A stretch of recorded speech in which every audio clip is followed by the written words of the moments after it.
Recording in progress.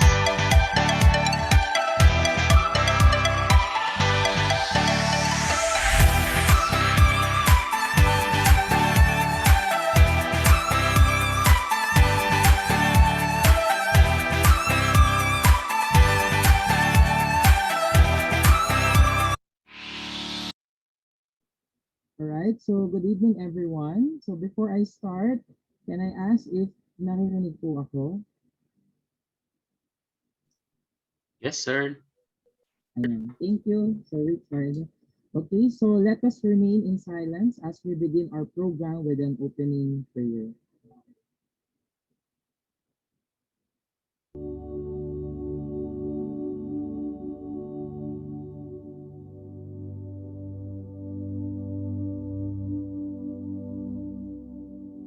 Our ever-loving Father, the core of every reason, the source of truth.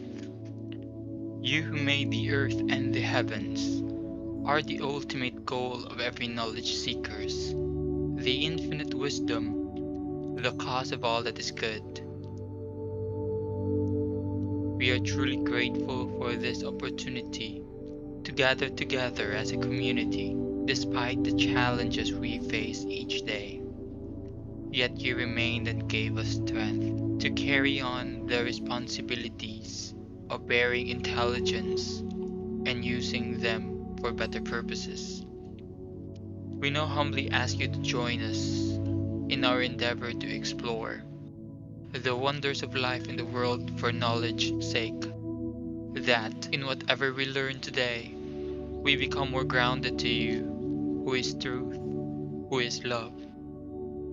We pray that you bless our speakers, the fount of your infinite knowledge, that they can share something worthwhile despite the limited time we have.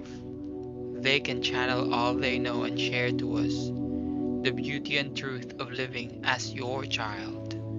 We pray that you guide our participants, the seekers of your boundless knowledge, that they may continue to persevere in the search and be deemed worthy to share what they learn from today's session. Sanctify us, O Lord, not because we are worthy of it, but because we believe in your love and mercy, that at the end of the day, we can take home something that's amazing and meaningful. This we ask and pray through Christ our Lord. Amen.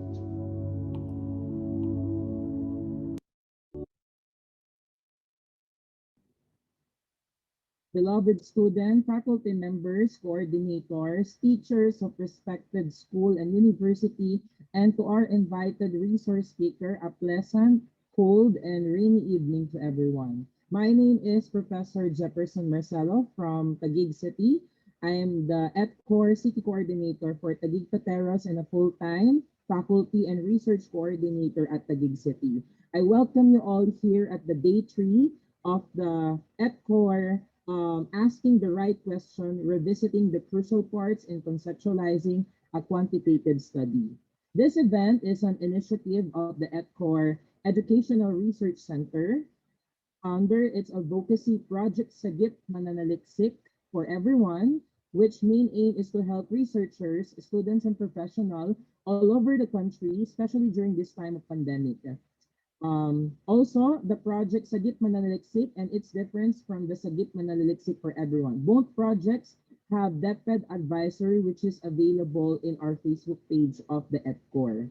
With this project, we would like to recognize the effort of our respective coordinators. So, Dr. Bernadette L. Lejarde for the project Sagip Mananaliksik for Everyone. And of course, I saw a while ago on the chat box Dr. Adrian Lawrence Carnaval. Good evening, Doc, for Project Sagip Mananaliksik 101.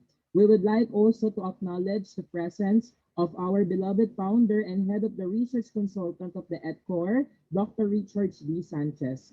To our respective national consultants, regional coordinators, provincial, division, and city coordinators, good evening and a pleasant evening to everyone. To give us a welcoming message for the virtual research webinar, let us call on the one of the hardworking and driven consultant in the ETCOR, He is an assistant to the Vice President for Academic Affairs and an OIC of Accreditation at the Consolacion University Philippines, City of Malolos, Bulacan. So let's give a virtual round of applause to Professor J. Mark P. Santos. Hi, sir. Hello po, thank you so much. Can I be heard po? Yes, To sir. our Loud and clear. participants, thank you po. To our participants, partakers, most especially to our esteemed lecturer for today, ladies and gentlemen, a pleasant and grace-filled evening. In life, we ask too many questions. Questions that we have from the past, questions that we have right at this very moment, or even questions that are far beyond in the spectrum of time. Oftentimes, we don't get the answers to these questions, and the questions we have keep on piling up one on top of the other. Sometimes we get answers, but these are far too unrelated to what we mean. Likewise, we have to realize also that perhaps, or maybe the reason why we don't get the answers we expect is because we are not asking the right question. And that is the very essence of our talk for today, I guess. It is a glorious moment to extend my warm welcome on behalf of Embracing the Culture of Research, or ETCOR, to this webinar titled Asking the Right Questions, Revisiting the Crucial Parts in Conceptualizing a Quantitative Study. The COVID-19 pandemic has changed human engagement, systems, operations, and even our priorities. Amidst these changing dynamics, quality research and relevant education remain one of our top concerns. In order to move forward in these challenging times, ETCOR demonstrates resiliency to overcome the present adversity through the different webinars provided for everyone. As an organization, staying resilient can mean finding varied means to provide earning opportunities amidst this pandemic. With this, we are fortunate to be part of this webinar. This endeavor indeed supplements the aim of ETCOR to contribute in improving the society through academic inquiries and in realizing that people conduct research for the ultimate goal of serving the Almighty through service to others. Let us be in one mind, one heart, and one vision towards realizing our goal of making our organization truly a catalyst of change in our society. Once again, have an evening filled with fun, learning, and wisdom. Thank you so much, Professor J. Mark Santos from La Consolacion University. It was an insightful message to have a welcome message from you, sir. And we're looking forward that this message would be able to instill also to all the participants in our webinar. So good evening everyone. I hope you are feeling well right now kahit medyo maulan po all the way here in Metro Manila. Ayan, so the webinar for tonight is the continuation of the Asking the Right Questions topic with 3 sessions of webinar. The first webinar was happened last June 23, in which Dr. Francis Gumao from DepEd Antipolo was able to share his ideas about the topic. And the second session was happened last July 7, 2021, in which the focal person of the project, Mananaliksik, and one of our project coordinators, Dr. Adrian Lawrence Carvajal, was able to share his expertise and knowledge about the topic. And on this session, we are delighted to have one of the distinguished speaker. We're going to grace about the day 3 or the third session of the Asking the Right Questions or Conceptualizing a Quantitative Study. At the end of the session, there will be an output or assignment that our speaker will give us, which will be submitted to the lecturers or to our speaker's email address. And please, to all participants, don't forget to CC the ETCOR email address, which is indicated on our Facebook page in the post of our webinar. And before I proceed with the introduction to our speaker, I would like to remind everyone for some of our virtual Zoom rules. Ayan po. So turn off our microphone. So in order for us to not distract our speaker during the speaking engagement, kindly please turn off our microphone. You may or may not open the camera, so you can open it or you can off it during the session. In terms of our name in our Zoom virtual meeting, use the acronym of your school where you are affiliated and then followed by your last name. So say for instance, I'm from Taguig City University. So that's TCU space Marcelo Jefferson. Ayan. So for us, the speaker would have some profile also of our participants.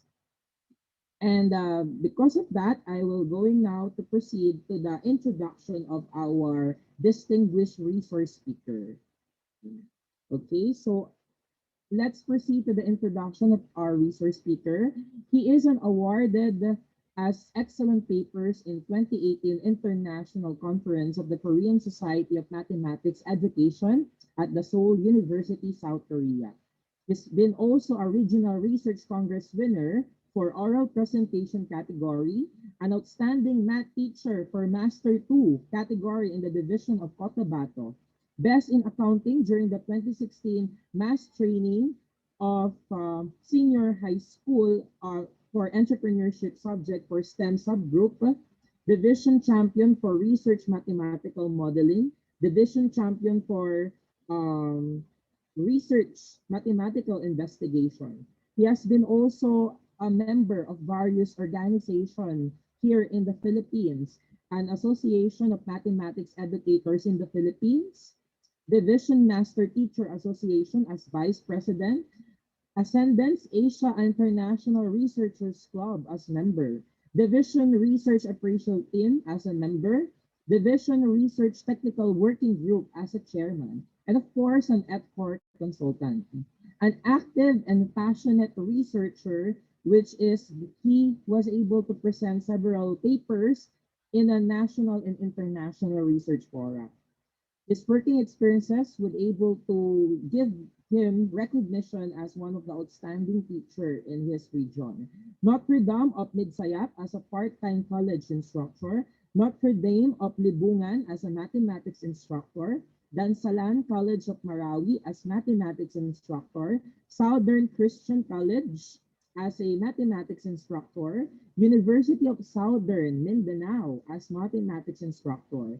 He's been also with DepEd B. Bernardes ES as a classroom teacher and a math coordinator, DepEd Hill B. Manalo High School as a classroom teacher and a math coordinator and research coordinator, a DepEd Cabacan National High School classroom teacher, senior high school coordinator, and municipal research coordinator.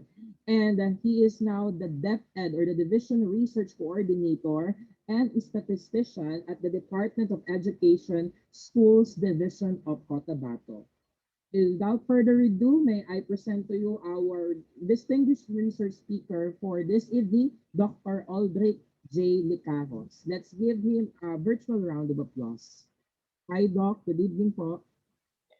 Hello, good evening everyone. Hindi ko masyadong marinig, sir. Doc Jefferson.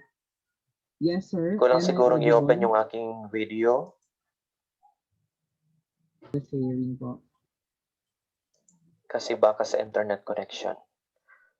Wait lang po, mag-share muna ako ng screen. We can hear you din, sir. Loud and clear po. Share screen.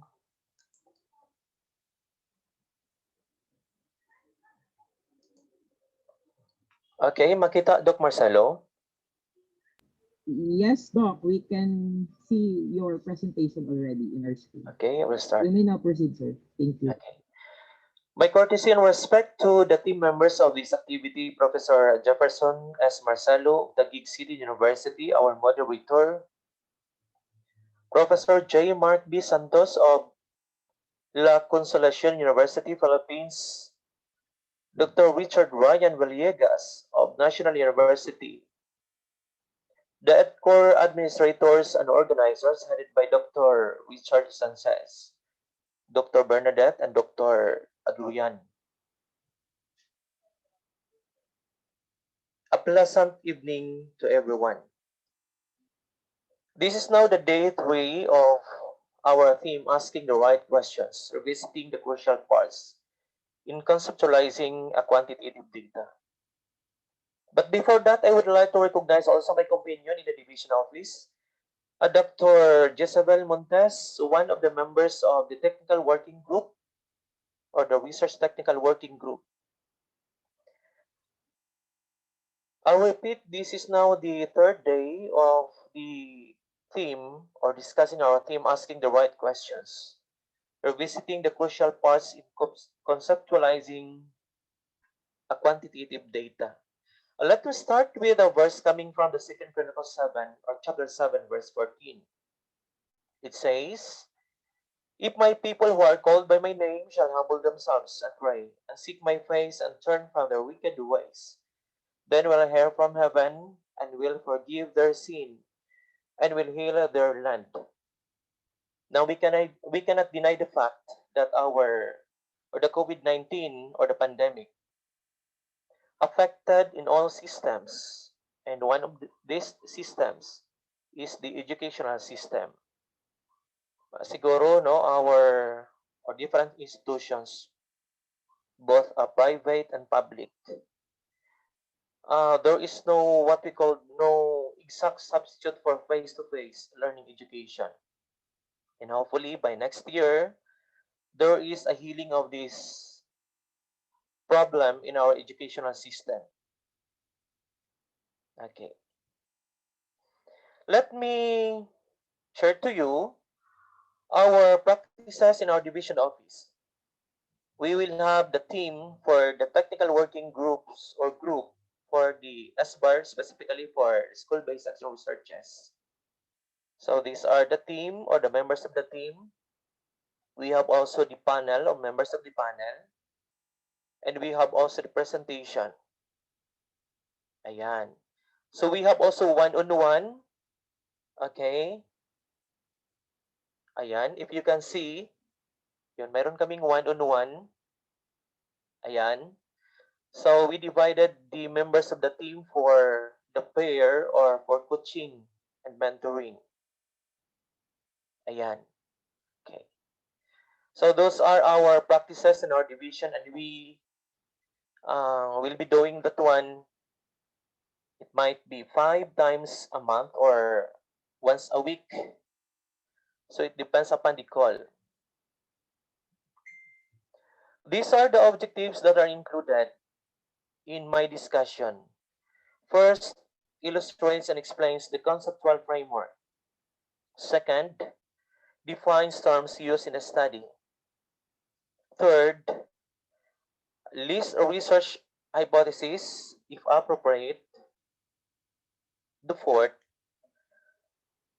presents a written review of related literature and conceptual framework.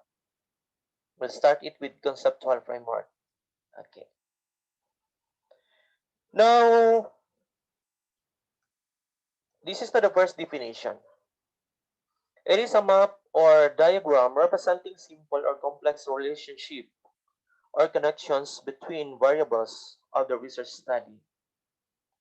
It is represented by arrow or arrows, line or lines, connecting two or more variables, usually written inside the boxes. It is a map because it shows direction of the study. Second, definition of conceptual framework. It illustrates what the researcher expects to find in the study, and it is considered as the easiest, simplest, and most effective way to explain to the readers the direction of the research study. So these are the different definitions of the conceptual framework. Okay. Now, in making or developing our conceptual framework, there are steps to consider. Number 1, identify your research topic or title. To intellectualize conceptual framework, the researcher should always consider the topic or the research problem. And I think it is already assumed that a certain topic is existing before the formulation of the conceptual framework. However, the research title in this part is still a working title because we have two titles or we have two say, categories or degrees of the title. In the beginning, we will consider the working title, because along the way, in our study, we have the different discoveries that until such time, after we can finish our study, we can come up with the final title. Yun na po yung tinatawag ng final title. Second, we have know your research question or questions.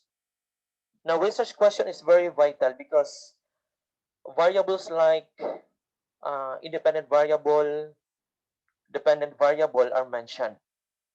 This serves as our guide on where to go and what to do. So this is why our direction will also anchored or be anchored to our research questions. Next, we have or we need to determine our variables. Okay. As what I have said, it is a must to know the variables involved in a study. There are studies that not only the independent variable and the dependent variable will be considered. There are other intervening variables like moderator variable, the mediator variable. But we will discuss all of that later. Okay. Next, we have or we need to conduct a comprehensive review of our review of literatures or studies that is related to our topic. Make a thorough readings of literatures, as what I have said, related to our study, because there are data or variables that can help to conceptualize our conceptual framework.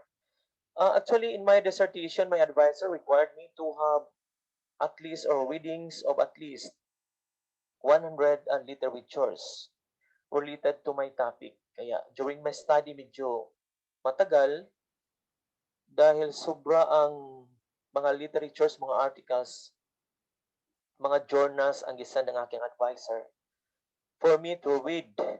Before that or after that, saka pa nagkaroon ako ng tinatawag na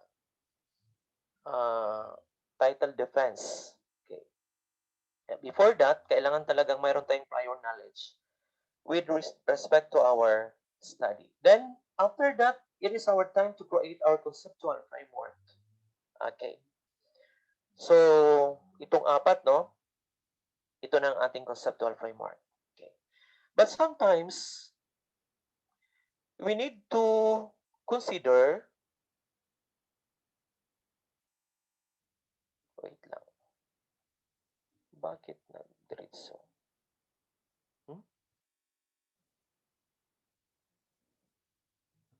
Bakit siya nawala?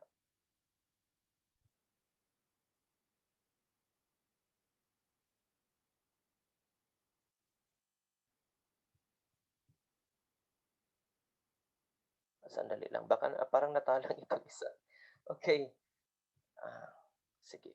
Example, we have this title. Mentoring hours is effect on the score of senior high school STEM students in general mathematics exam. Now, from the title or the topic itself, we can determine or pick out our independent variable as well as our dependent variable. Say we have this one, no, mentoring hours. This is the variable that we can consider as independent variable. Pag sabihin natin independent variable, yung nakapag-iisa, the variable that can be manipulated. And from this topic, we can have also the dependent variable, which is the score in general mathematics exam. Okay? So take note, we have its effect on the score of the students in general mathematics exam. Ayan, that is why, as what I told you a while ago, our conceptual framework has presence of arrow or arrows, line or lines, to connect two or more variables. Okay. So, kumbaga, cause and effect relationship or sanhi at bunga. Okay? So, itong mentoring hours, ito yung ating ima-manipulate para magkaroon tayo ng score. It's either high or low in general mathematics exam. Okay. However, there are times through readings of our related literature, we have or we what do you call this? We have the knowledge that there are still other variables in our topic. Like this, no? If we have mentoring, cause and effect, a relationship, or an arrow, going to the score or to the dependent variable, which is the score in during mathematics exam, mayroong tinatawag na moderating variable yung natalang kanina.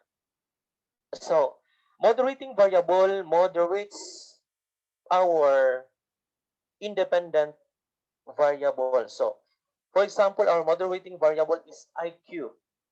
Okay, IQ moderates the effect of the number of hours of mentoring to have a high score in general mathematics exam.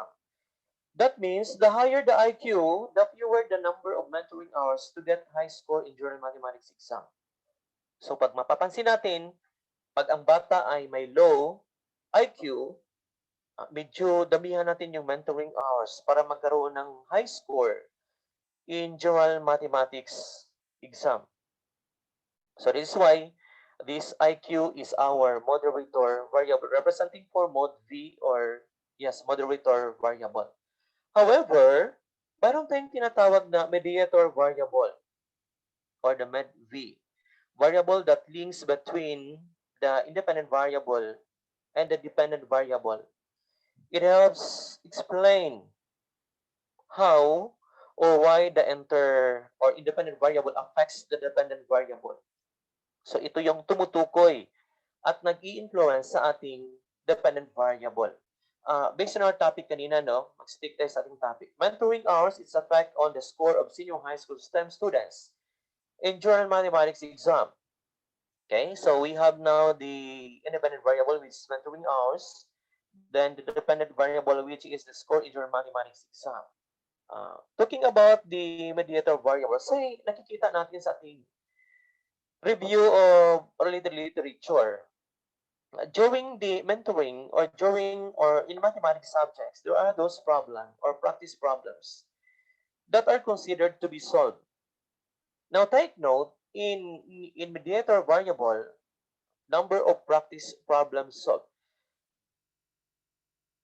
The more number of hours of mentoring, the more number of practice problems are solved. Am I right? That means the higher score in general mathematics exam. So, ibig sabihin, kung dinadamihan natin yung mentoring hours natin, syempre, marami din ang practice problems na na-solve. And we can say, or just a prediction, that the higher the score in general mathematics exam. Okay? So, another example. Halimbawa, the impact of blended learning approach on the students' academic performance because of our COVID-19 pandemic. There are those institutions who make use of the modular approach. Some are using TVBI or television-based instruction. Others are using RBI or the radio-based instruction. Then later, nagkaroon tayo ng learning activity sheet. Or we have the synchronous and the asynchronous platforms of learning approach or approaches. So, halimbawa, gumagamit ako ng dalawa or tatlo. I'll be naming that one as blended learning approach on the student's academic performance. Halimbawa, nakikita ako na gender has something to do, the civil status has something to do, the economic status has also something to do as mediator variable. Hindi lang yung tinatawag na blended itself as the approach in learning or in teaching or independent learning for our learners or our students. Mayroon palang bearing itong gender o ano kaya sa palagay natin, no? Babae ba ang magkaroon ng malaking score in general mathematics or pag babae ka ay tama ba na may malaki kang score in general mathematics or pag lalaki ka, is that matter? Or we have the civil status, yung pagiging may asawa or walang asawa or pagiging single.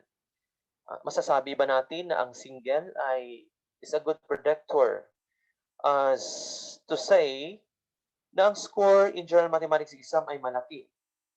Or the economic status, no? Kasi pag sinasabihin nating blended, gumagamit tayo ng mga synchronous or asynchronous, ang iba ay GC, others are using Google Meet or Zoom. Okay? So ito yung tinatawag na mediator variables. Okay? So I hope maliwanag sa atin yung ating conceptual framework. Okay. Next, let's now proceed to definition of terms. Now in our study or in making or developing what we call research study, it is a must to have definition of terms. Because it is the part of giving meanings to the terms difficult to understand. Meron kasi tayong mga ginagamit na mga words na rare, no, sa ating mga readers. According to my advisor, when we're going to write what we call a dissertation or a thesis, maiintindihan ng grade 6 pupil. Hindi talaga yung high sounding words, yung medyo mahirap. But of course, there are terms to be considered na technicalities or for technicalities, mahirap siyang maintindihan. Kaya it is a must to define those terms in our study. Okay? So, this provides our readers an understanding of the ideas or issues that will be discussed throughout our study, as well as relative information as to how you will be using those ideas in your study or research study. Okay? Next, it is universal in nature. Oh, by the way, talking about the definition of terms, there are two ways in defining terms. We can have these two ways. We can have number one, conceptual definition. So conceptual definition, it is universal in nature. The typical basis of conceptual definition is the dictionary, which is the reference book of the daily language. Okay? So ginagamitan siya ng dictionary. Whatever the definition found in the dictionary or other references, basta ang pinaka-basic talaga ay yung dictionary. Yun yung ilalagay sa definition. However, mayroon tayong tinatawag na operational definition. The second one. Operational definition, it is the meaning of the idea or term on how it is operationally used or to be applied in the study. So, paano siya ginagamit doon sa study?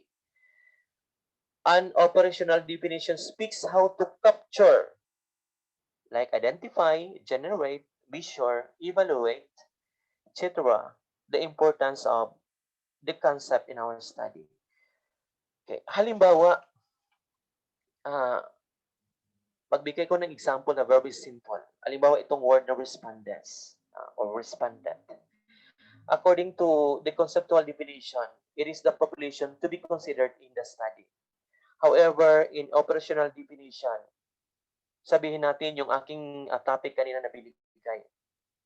The grade or respondents or respondent refer to or respondents refer to the grade 11 STEM students with poor learning performance in general math purposely selected by the math teacher. Okay? So, yun yung tinatawag na the difference between conceptual definition and operational definition. Okay? So, I hope maliwanag itong tinatawag na definition of terms. Shall we continue to the next? Okay, let's now proceed to the research hypothesis. Now, the research hypothesis, this is an assumed result of the study, whether negative result to be stated through null hypothesis. Sometimes or always of the times represented by or to be represented by each sub O, or it could be a positive result to be stated using alternative hypothesis, representing by each sub A or each sub 1. Okay? But MCOMBES to 2021 defined hypothesis. A hypothesis is a statement that can be tested by scientific research. If you want to test a relationship between two or more things, you need to write hypothesis before you start your experiment or data collection. So take note, no? This is not still the conclusion or the findings of our study, but this is an assumed, no, to be tested by scientific research. Sabi natin scientific research because it will be or it will undergo with scientific process. Okay? And take note, when it comes to a test of relationship between two or more things or two variables, we need to write, kailangan tayong magkaroon ng tinatawag na hypothesis. Sometimes, I don't know in our different institutions because we have different backgrounds, different orientation.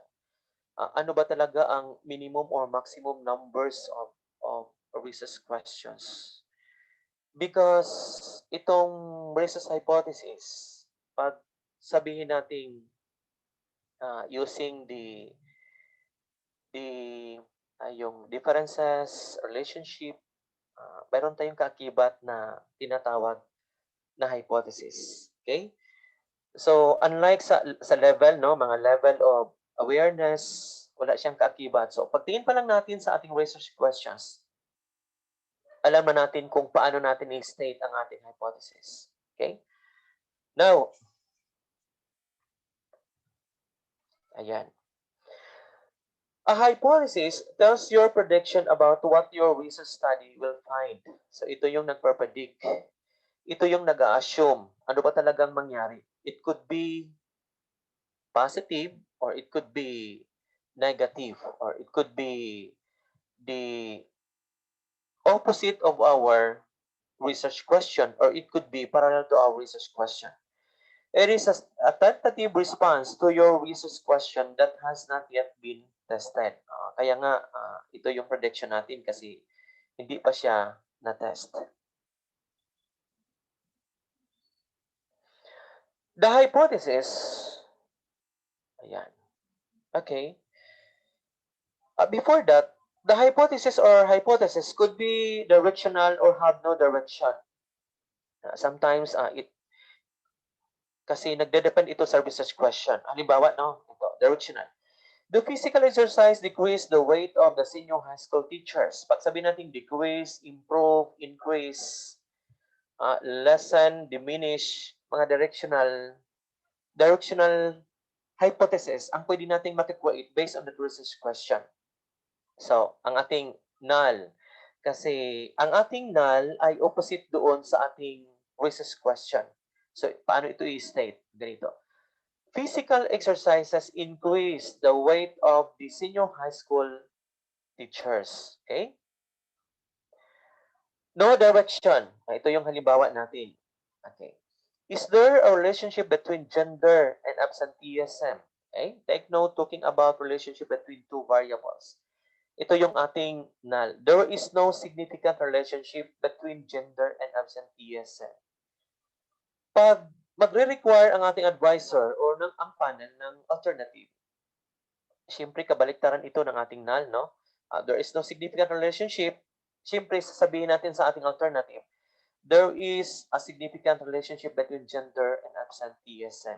So, ibig sabihin, itong gender, itong babae ba o lalaki, good predictor ba doon sa mag-a-absent or hindi. Okay? So, yun po siya. Next, developing our hypothesis. Ayan. So, according to Shuna MCOMBES 2021, so these are the things, no, to consider in developing our hypothesis. Okay, ask a question, do some preliminary research, formulate your hypothesis, refine your hypothesis, phrase your hypothesis in different ways, write your hypothesis. Okay. Now, let's start with ask a question. Ask a question. In writing a hypothesis begins with a research question that you want to answer. The research question should be focused, specific, researchable within the constraints of your research study. So ito yung ating tandaan.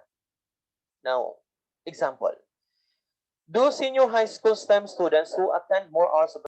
So ang tanong dito, specific ba to, focus ba to, or researchable ba to? Okay? So ask a question. This is sometimes found in our research questions. So dapat alam natin yung ating research questions. Okay. Next, number 2, do some preliminary research. Okay. Ayan. So, our initial answer to the question should be based on what is already known about the topic. Look for theories and earlier studies to aid you. You form educated assumptions about what your study will find. So at this stage, you might construct a conceptual framework to identify which variables you will study. Okay, so ito siya. Kaya kailangan natin na magre-research tayo. That is why may mga advisors talaga na magre-require how many numbers of readings in terms of review of related literatures, in terms of related studies, in terms of journal, in terms of books and other references that is related to your research topic. Okay? Next, formulate your hypothesis. Now, you should have some idea of what you expect to find. Write your initial answer to the question in a clear and concise sentence. O halimbawa, ito kanina. Attending more hours of mentoring leads to better result in general mathematics exam. Ayan. So, dapat, no? Clear siya. Concise sentence. Okay. Next. Refine your hypothesis. Now, in this part, we need to make sure that our hypothesis is specific and testable. There are various ways of raising a hypothesis, but all the terms you use or we are going to use should have clear definition. And that hypothesis should contain, so ito siya, the important variables. Yan. So dapat alam natin yung mga important variables that will be considered along the way in our research study, like independent and dependent variables and other variables. Okay. The definite group being considered, no, kung sino yung ating sample in our study. So it is really a must. Take note in choosing a sample. For instance, in the school-based action research, talagang we will consider purposive sample. Na ibig sabihin, we will directly subject our study, our action to the problem itself.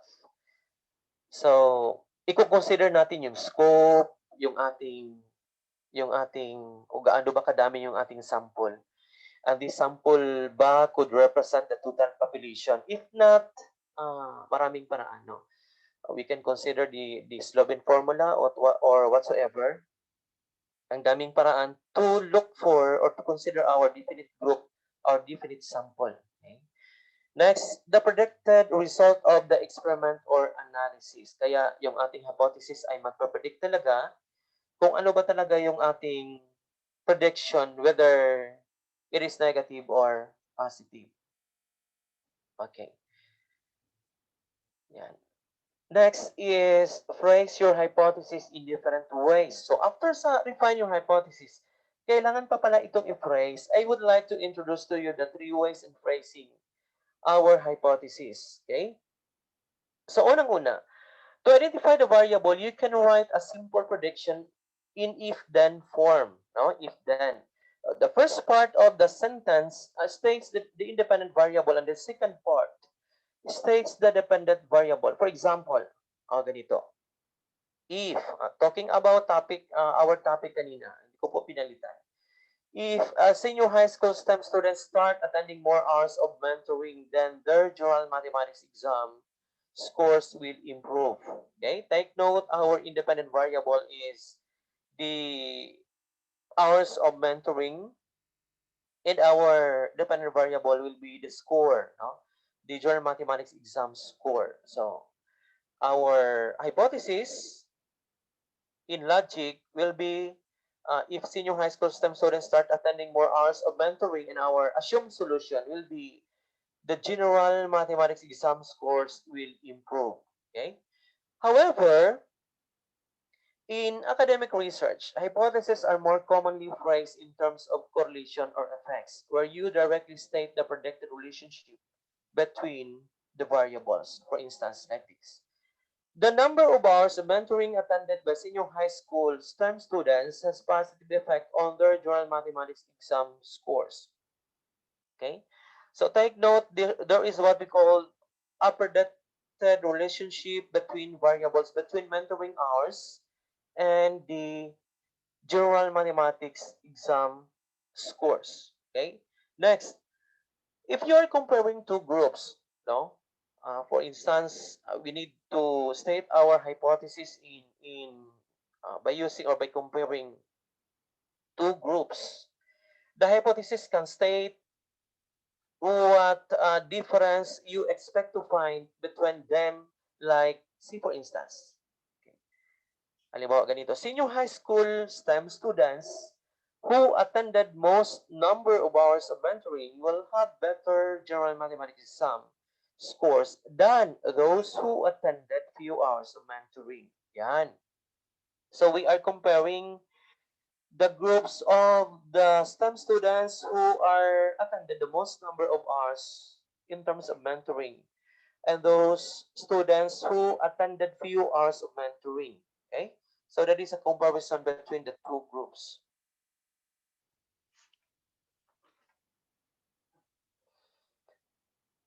Now, in writing null, an alternative hypothesis. Okay.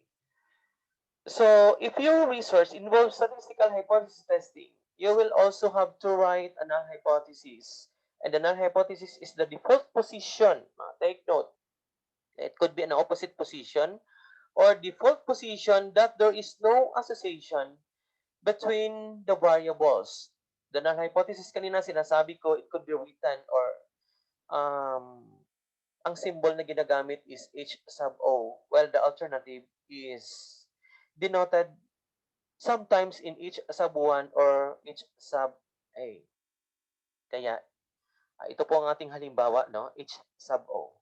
Okay, talking about the same topic, the number of hours of mentoring attended by senior high school STEM students has no effect on their general mathematics exam.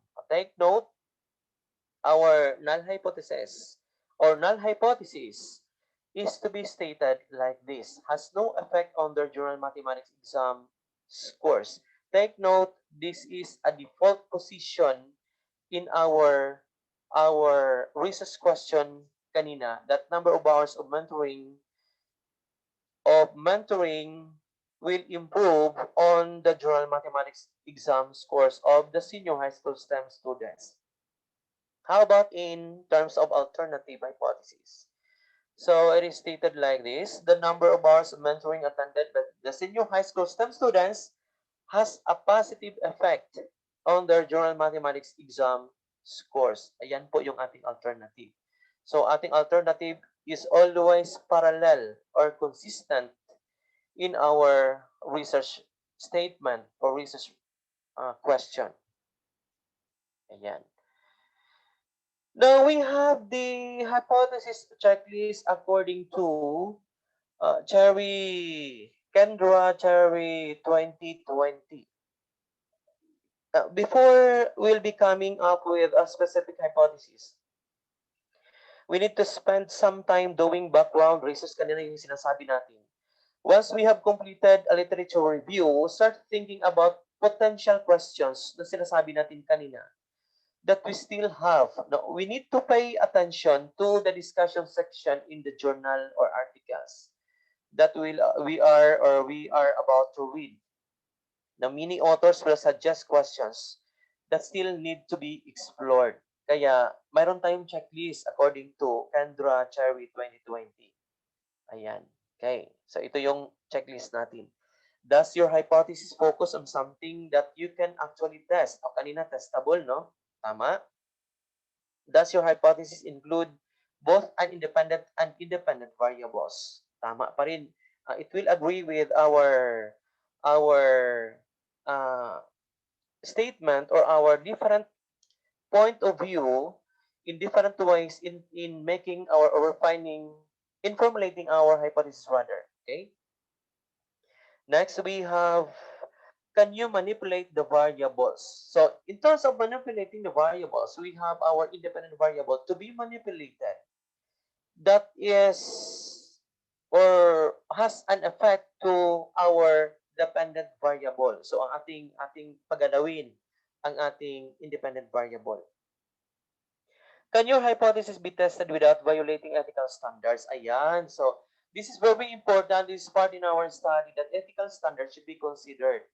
Uh, it is not good in our research na ma-mention yung pangalan ng estudyante. Ma-mention yung sino yung palaging nag-absent. Ma-mention yung sino yung binubuli.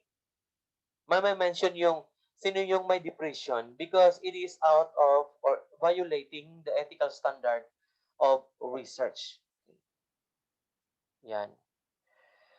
Okay, I hope nakukuha natin, lalong-lalo na sa ating mga students, both in the senior high school and the undergraduate students.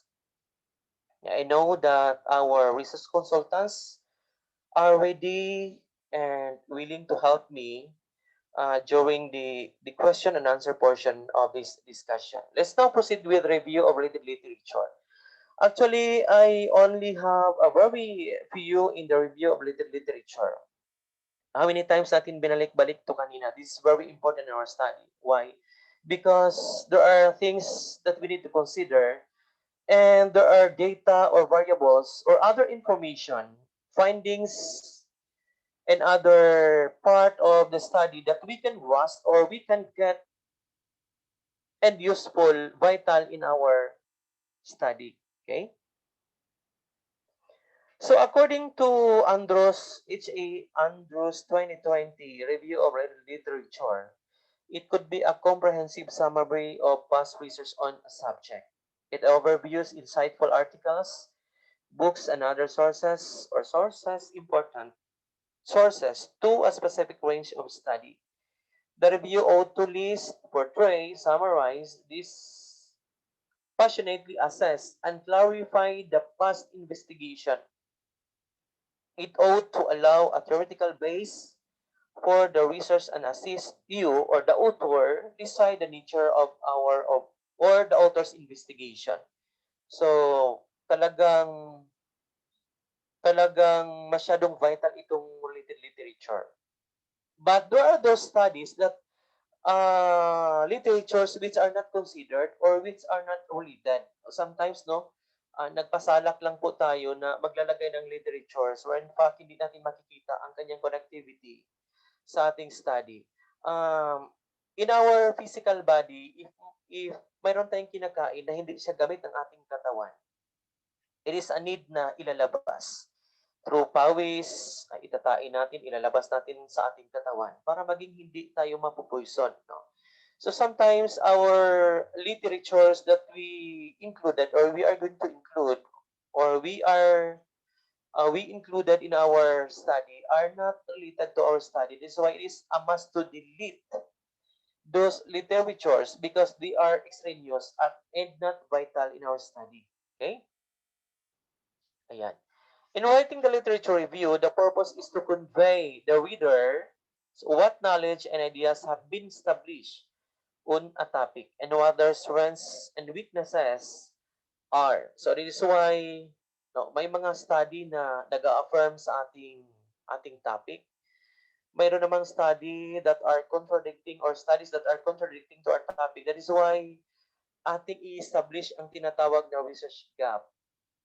Sometimes and almost of the times, hanapin po yun ng ating panel. Hanapin yung ating mga research gap. Ano ba ang problema? Why we come up with this study? Ano bang nakikita natin in the previous issue with regards to this study? Okay, so it is not just a descriptive list of the material available or a set of summarized materials. Okay? But those are the literatures that we are going to cite in our study that are vital to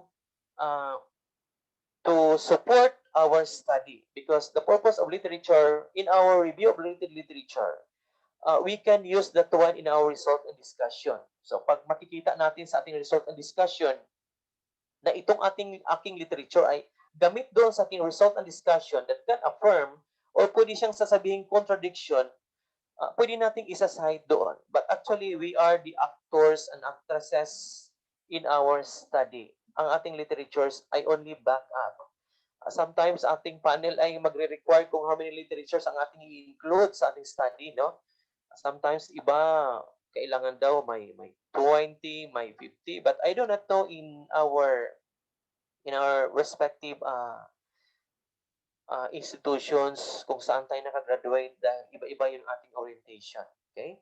But in the division of Cotabato, talking about the SBAR or the school-based action researches, 5 or more than that or 10, we allowed it dahil basta magbaback up siya ng result or magbaback up siya ng study. Okay? Now, this is the review of or sample part of the RRL that I developed when I also developing this lecture. So ito, sample lang ito ha. Talking about our topic, mentoring hours, its effect on the score of the senior high school STEM students in general mathematics exam. Okay, so I have the constructs or construct because in our review of related literature, kailangan nating gagawa tayo ng construct based in our research topic or based sa ating research questions. Okay, so anong gawain ng construct? Ito yung nag-divide ng ating topic, no? Halimbawa, mentoring hours, i-discuss natin yan, one of the constructs. And yung ating general mathematics subject, gaano ba ito kahirap, gaano ba ito kadali sa ating mga senior high school STEM students, o ano bang mga studies ang nagpe-perform or nagsusupport ng ating effect of these mentoring hours during face-to-face and during pandemic time. Okay? So ito po siya. Hindi ko na po basahin lahat. Pero at the third paragraph, I established the gap. No? The research gap reveals that researchers have conflicting results with regards to the effect of mentoring on the learning outcomes of the learners in mathematics problem. Okay? So at marami pang iba. So kung atin yung ipagpatuloy, pero yun lang ang kinuha ko po. Yun lang din ang ginawa ko. Okay? So yan. And yan. Okay. From that literature, ito yung aking nabuo. Very simple with with respect to our senior high school students and ating undergrad students. So based on the literature, ito yung aking nabuo. Mentoring hours, its effect on the score in general mathematics exam. Ito din yung pinakita ko na example in my beginning slide. Okay? And thank you so much for listening. God bless us all. I hope all or some of the research consultants who are expert in research, and Dr. Richard, our head organizer, the moderator, and the team members of this day 3. I hope you can help me in answering different questions that will arise in our discussion or the Q&A or the question and answer portion. Thank you so much. All right, so thank you so much, Dr. Oldric, for giving us this one-of-a-kind discussion specifically on how we could able to make our good the conceptual framework and understanding also some variables, hypotheses, mostly on how we could able to come up with those things. So malaking tulong siya, especially for those me as a learner, still a learner in terms of drafting a good research paper, lalo na kapag nagkakaroon tayo ng what we call this, mga individual research papers and before. Ayan. So maraming salamat po, Doc, for giving us those wonderful sessions. Okay? And now we are opening the floor for our question and answer portion. So we have one question here in our chat box. Ayan. So let me read the question. So Doc, this is from Sir Arnido Galivo. So the question is about, I would like to know, is the definition of terms, is our term or terms appeared only in our research title? Because you mentioned about the operational terms. Hello, Doc Jefferson, hindi ko masyadong marinig. Ano po, yun yung Ayan, definition Doc. of terms ay... Can you hear it now, Doc? Wait lang, hanapin ko muna yung speaker ko dito, masyadong mahina. Sige po. Sandali lang. Ay, yes, Doc, again daw. Okay na, Doc? Same pa rin, ipaano ko lang yung aking tainga dito sa laptop. Actually, Doc, you can see the question po in our chat box. Sandali lang.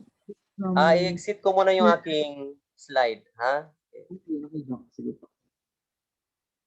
Ayan, Doc. So, yung una po nating question from Sir Arnido Galivo, we can also see our chat box po. Okay. So, I'd like to know is the definition of terms is or are terms appeared only in our research title? Because you mentioned about the operational terms. Not exactly. We can have the different terms that we can get from our introduction up to the end of our study. So those terms that we will consider as rare terms or unfamiliar terms, we need to define in our definition of terms. Like in teaching, there is a part of unlocking of difficulties. Tama? Kaya it is a must for the teacher to define the terms before making a discussion with regards to the topic. So same with the thesis or the research. It is vital to unlock those terms. All right. So thank you, Doc. We also have one question po pala before kay Sir Armido. The question is from Dr. Yadeb. How do we state a hypothesis in a prediction question? Prediction question. For example, sana yon. Sinong nagtatanong, sir? Babasahin From ko. Dr. Yadeb, sir. From Dr. Yadeb. Dr. Yadeb. Opo. The first question, sir, right after the evaluation form link po was sent by Doc Richard. Definition of terms, when to use other forms of conceptual framework like IPO. Hindi ito. The upper, sir, yung pinaka-first question po. Pinaka-first. Sandali lang, ha? Kasi hindi ko masyadong marinig. Taking the... Ay, wait lang.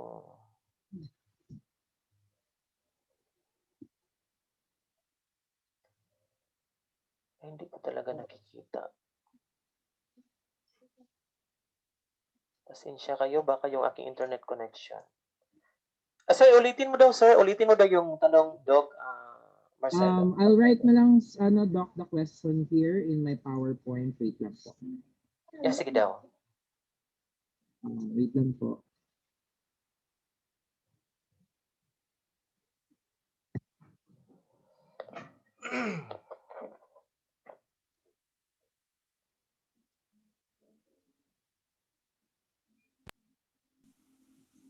So, Doc, that's the first question po. How do we state a hypothesis in a prediction question? Okay. How do we state a hypothesis in a prediction question? Okay. Nagpe-predict tayo, no? Okay. So, gaya ng sinasabi ko kanina, it is a must to anchor our hypothesis in our research questions. Okay. Kagaya ng what is the, or is there a significant difference between, tama ba ko? Between the blended approach, or ganito na lang, is there a relationship between the gender and the academic performance of the grade 12 students? Okay? So ang ating ang ating null hypothesis in that part is there is no significant difference. And the alternative is there is a significant difference between the gender and the academic performance of the UMS students. Am I right? Or baka mayroong madagdag o hindi ko masyadong naintindihan yung ating question?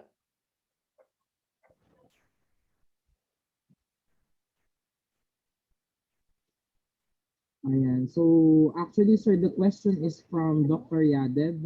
He is an international guest natin from our webinar. Ayan. Okay. Can I answer?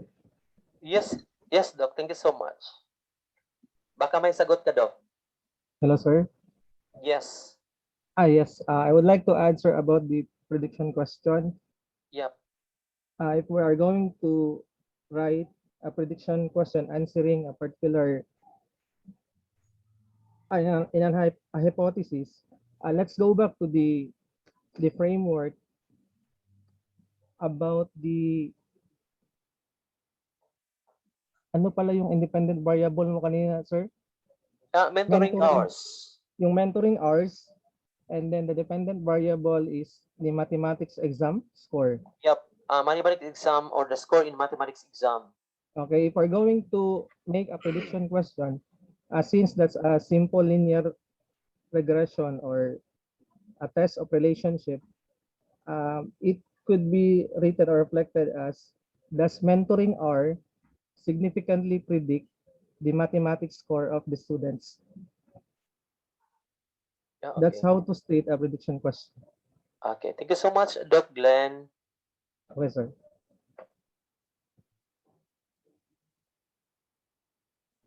Ayan, okay. So thank you so much, Sir Glenn, for sharing your input. So another question, sir, actually it's also from Sir Glenn. I posted it in the PowerPoint, so you could also see this. So congrats, Doc Oldric. Doc, when to use other forms of conceptual framework like IPO, ADI, etc. The one Okay, presented so was... there are two forms of conceptual framework. We have the input, process, and output, and we have also the IVDV, no? Itong IPO is almost to be applied or to be used when it comes to level of awareness. Pag wala tayong sani at bunga o walang relationship between the two variables, magkaroon tayo ng process in between. Okay? So, the level of, halimbawa, the level of awareness of the students in terms of using LAS as learning modalities or learning modality. Okay, so sa ating process, and between our input and our output, kasi yung ating input, ito yung ating i-manipulate. Pero yung ating process, pwedeng sabihin natin yung survey, questionnaire, yung ating thematic analysis, yung ating methods itself, no? Okay, yung output natin yung level of awareness. Okay, yun siya. Okay? Ayan. Okay, so thank you, Doc Aldrich. We also have another question, sir. So, Yes. hello po, good evening po, Dr. Licaros. Ask ko lang po, is moderating variables same with intervening variables? Also confusing po sa akin ng antecedent at confounding variables. Ano po ba ang difference ito? From Ma'am Mary Joy Bianzo. Okay, thank you so much, Ma'am Mary Joy. Okay, actually, some researchers are using the intervening variable as a whole, no? As a common name of moderator variable and the mediator variable, or what we call the confounding variable or antecedent variable. So, as a whole, tinatawag siya na intervening variable. Okay? Pero kung gusto natin to be specific or specify natin yung variable, pwede natin tatawagin siyang moderator variable, mediator variable, or antecedent variable, confounding variable. Okay. Ayun, okay. O kumbaga, That's good. Doc Marcelo, generic po ang name ng intervening variable. Yes, exactly, Doc. Ayan. Okay, so thank you so much, Doc. We also have one other question here coming from Sir Armido Galivo.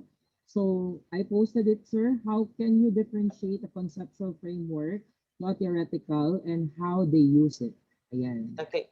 Now, conceptual framework are like a map representing by arrow or arrows, line or lines. It is somewhat you are like traveling going to Manila or what part in or abroad, and you are holding a map, and that is conceptual framework. No? So looking for that map, you know what is the direction. However, theoretical framework are those theories that are already established that you are going to anchor with your study. So doon ka nag-anchor sa theoretical or theories na na-establish na related to your study. Ayan, tama sir. Ayan, kapag nagpa-panel tayo, favorite natin portion yan, conceptual Yeah. framework. Align siya dun sa SOP, lalo sa hypothesis natin, sir, di ba? Ayan. Opo. Ayan. And also, may shinare din po si Sir Glenn Villones, antecedent, aka independent, consequent, aka dependent. Ayan. So, sharing naman po ni Sir Glenn Villones. Okay, so to our participants, do we have any questions pa for Dr. Licaros? Na isang napaka-energetic and engaging talaga yung discussion, lalo dito sa ating question and answer portion po. Ayan. Ayan, so do we have any more questions so far? Ayan, I think there's no more question, Doc. Ayan, so Thank you so at much, this Doc point, Marcelo. ayan, Doc, can I ask everyone um, open your camera to have an photo opportunity to our dynamic and engaging resource speaker. Ayan. Can I request to everyone to kindly please open your camera and join us to our virtual photo opportunity to our distinguished guest speaker, Dr. Oldric Licaros. So, sa mga pwede po makapag-open, ayan, open po tayo ng camera. Ayan. So si Ma'am Rodulio, hi Ma'am. Ma'am Natalie, Doc Richard, Ryan, Ma'am Joanne, Ma'am Minerva, ayan, good evening po sa inyo. Ayan, so sa iba po natin, baka pwede din po tayo mag-upaka, madami po tayo. Ayan, Ma'am Mary Joy, Sir Arnido, ayan, Sir, dito siya. Ma'am Elena, hello Ma'am, good evening po. Welcome to ETCOR.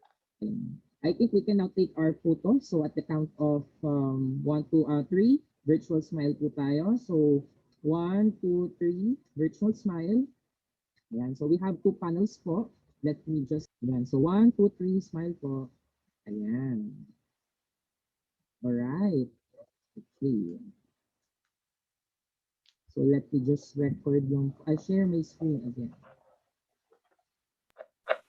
Alright, again, so thank you so much to our participants for sharing your question, for sharing your insights and expertise in terms of the topic. Ayan. So for the evaluation link, it was posted already in our chat group, so you can now access the evaluation link regarding our session for this evening. Ayan.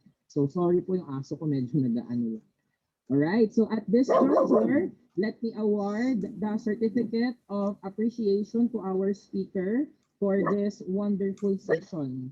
Ayan, so ETCOR Educational Research Center, Santa Ana, Pampanga, Philippines, present this certificate of recognition to Dr. Oldric J. Licaros, Research Consultant, ETCOR Educational Research Center, for his invaluable time and expertise as a resource speaker in the national webinar on quantitative research of ETCOR Educational Research Center, held on June 23 and July 7 and 21, 2021, and conducted under the advocacy of Project Sagip Mananaliksik for Everyone, with advisory from the Department of Education, signed by Dr. Bernadette L. Lejarde, LPT, MAGC, PhD, the overall project coordinator, and of course, Dr. Richard D. Sanchez, LPT, PhD, the head of the research consultant. Ayan. So again, congratulations, Doc Aldrich, and here is your virtual certificate for your speaking engagement. Thank you so much, Thank you so much, Marcelo. Doc Marcelo. Yes, thank you so much, sir. Ayan. So To all our participants, kindly please don't leave yet because we still have our oath taking to our newly research consultant in our growing family. Ayan po, okay? So, for us to have more webinar to come for our ETCOR events, let me invite you to one of our webinar this coming July 28th, the day one for the researcher as a human protecting human rights and welfare through appropriate planning and preparation. So we have the lecturer, Sir Adrian P. Tamayo, LPT MAEd, a Master Teacher 1 from DepEd Angeles City. And it will be moderated by a friend of mine, Dr. Girly M. Samson, Assistant Professor from the Bulacan State University. And the team member are Mr. Jose Victoriano Valdez from Candon City, Ilocos Sur, and Mr. Lemuel Mariano from St. Louis University Junior High School, Baguio City. And of course, I would like you to share with you that we have this ETCOR shirts and polo shirt. Ayan. So yung ating pong official t-shirt and polo shirt, which you can now see in your screen, are being sold by the Blueprint Shop, which is owned by Dr. Mark Joseph Sanggil. So this is not an ETCOR proprietary business, but this is this is a selling of t-shirt of the Blueprint Shop.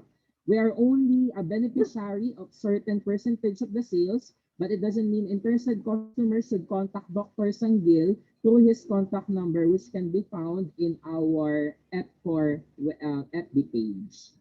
Ayan. So sa mga gusto po maka-purchase, you can contact Dr. Sanggil or you can reach out our Facebook page for you to purchase our t-shirts. Ayan po. And for other announcement, you can have your research consultant application form if you wish to be part of our growing family, which can be found in the FB page. And if you want to request for certificate from other ETCOR's various research events, training, and seminar, you can fill out the form, which also can be found in our FB page. Ayan. And to grace our closing remarks, I would like to call the coordinator from the National University Marikina City, Dr. Richard Ryan C. Villegas. Doc, good evening po. Okay, so yeah, good evening to each and everyone. Okay, so just want to have some correction.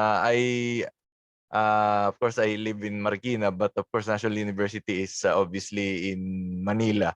Yun. So just a minor correction. Okay, so but of course, still, first of all, I would like to thank Dr. Licaros for this for providing powerful insights on the most fundamental aspect of conceptualizing quantitative research. Personally, I realized that this step in conceptualizing research is often taken for granted when it should not. It is the first fuel that moves the wheels of research. This is a fine example of the concept of Occam's razor, where sometimes the most complex problems would require the most simple and basic solutions. So for researchers who would like to improve their craft, the Occam's razor is to revisit ways to formulate good research questions. When we go astray in our researches, the Occam's razor is going back to basics. One might wonder, why spend so much time developing the research question when it would be more important to just go ahead and start looking at sources or writing? While this question is valid, you must note that before you could ever begin your independent research project, you must first formulate a clear, well-defined, coherent, and specific research questions. It might be one of the most basic steps, yet the most crucial and fundamental. The research questions and all the other parts of the research process will specify the topic or problem on which you wish to focus your project. It also assists you in breaking down your undertaking into smaller, more achievable tasks that must be performed. The research question thus determines your topic as well as your technique to investigate it. Focusing your study on a topic you're interested in answering provides you with a goal to work forward, a way to keep yourself on track, and a way to define your next actions. An excellent research question will maintain your interest, keep you focused on a specific topic, define the types of smaller questions you'll need to ask, direct what kind of reading or data you'll need to collect, direct you to whom you should seek advice from. If done correctly, research question will clearly identify what you wish to address. This will not only help you plan your study, but it will also help you anticipate any potential hurdles or problems, just like any other parts of research. When you have a good research question, you might ask yourself, am I addressing the question? Am I facing it head on? And once you have completed, has my research question been addressed and am I satisfied with the answer? When conducting research, asking the appropriate questions can help you obtain useful and insightful information that will help any researchers obtain useful and insightful information that will have a good impact on your work. The best research questions are usually straightforward, engaging, and easy to grasp. Once again, thank you to our resource speaker for giving us the Occam's razor in conceptualizing quantitative research. Thank you very much and good evening to everyone. All right, so thank you so much, Doc Richard Villegas, for that wonderful closing remarks to our participants. Ayan. Again po, ang NU ay from Manila. Hindi po from Marikina. From Marikina si Sir Richard. Ayan. Okay, so at this point, we would like to express our sincere gratitude to all of you by attending our webinar, the last day of our webinar for the revisiting the crucial parts in conceptualizing a quantitative study. We look forward you all on our incoming webinar for our future webinars, and we welcome you here in our ETCOR family. Ayan. So again po, let's stay lang po for the outtaking of our newly research consultants. Ayan.